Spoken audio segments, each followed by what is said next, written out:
নমস্কার বন্ধুরা, সোনার রান্নাঘরে তোমাদের স্বাগতম।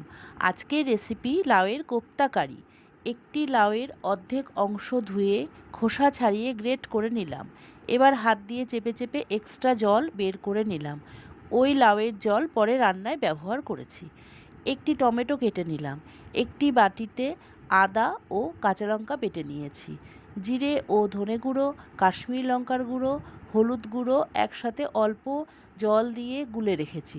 ফোড়নে দেব তেজপাতা, জিরে, গোটা গরম মশলা ও সামান্য হিং।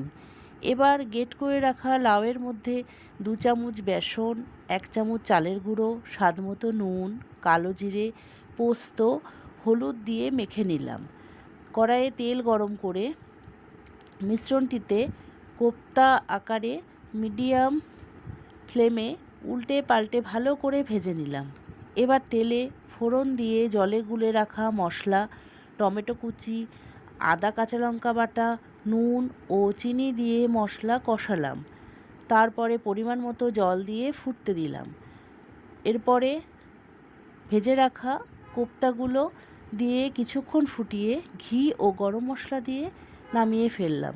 তৈরি হয়ে গেল লাউয়ের কোপ্তা কারি। আমার এই রেসিপিটি যদি তোমাদের ভালো লাগে তাহলে প্লিজ একটি লাইক ও সাবস্ক্রাইব করে দিও।